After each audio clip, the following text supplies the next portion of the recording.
Hi guys! Another mini vlog. So, sinundo ako ni Top after work para ilibre ng dinner. So, on the way kami ngayon sa SM Bacoor para kumain sa Prime Steakhouse. Pagdating namin ng SM, hinanap namin kung saan banda o anong floor yung Prime Steakhouse. So, ayan, naglakad-lakad kami.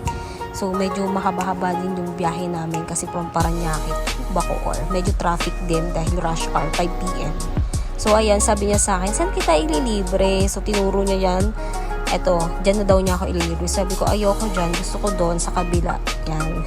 Prime Steakhouse. Ayan. So, pagpasok namin guys, nakaupo na kami agad. So, ang saya. Ito na, order na kami. So, medyo maloko yung jowa ko. So, sabi niya, siya na lang daw yung waiter. Ano daw yung order ko? Sabi ko, yung Andy steak. Tapos, mag-a-add na lang ako ng 100 para may Wagyu cubes. Kasi ang sarap ng Wagyu cubes nila dito guys. Sobrang malasat. Nag-melt din siya sa bibig mo. As in, sulit dito. So, ayan guys, papakita ko rin sa inyo yung menu nila. Ayan. Makikita nyo dyan guys, medyo talagang mahal din yung mga prices nila per order. So, sasuggest ko sa inyo, i-orderin nyo yung unli steak na lang. Mag-unli steak na lang kayo. So, dumating na yung first set ng order namin.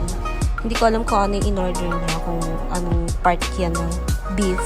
Pero ayan na siya, mamink-mink. Medium rare lang. Ayan. So, umorder din kami ng shrimp pasta. So, ayan, bukod yan, hindi siya kasama. Ito yung mga side dish and dalawang gravy, yung pepper tsaka mushroom. Ito naman yung sa akin.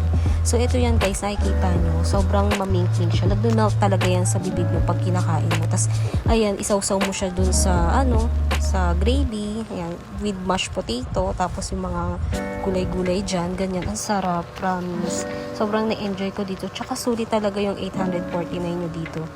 Kung makakain kayo ng 4 na set, ganyan, to 5, okay na yan. So, ito naman yung, tingin ko T-bone. Yan, hindi ko alam kung T-bone or ribeye. Hindi ko sure, basta yan yung in-order ko. Ito yata yung ribeye.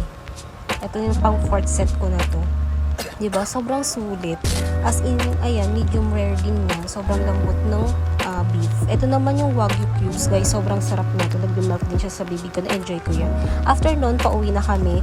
So, ihahatid niya na ako sa Paranaque, sa bahay namin. Kasi medyo taga-Paranaque at ako. Bacoor naman si Top. So, ayan, ihatid niya na ako.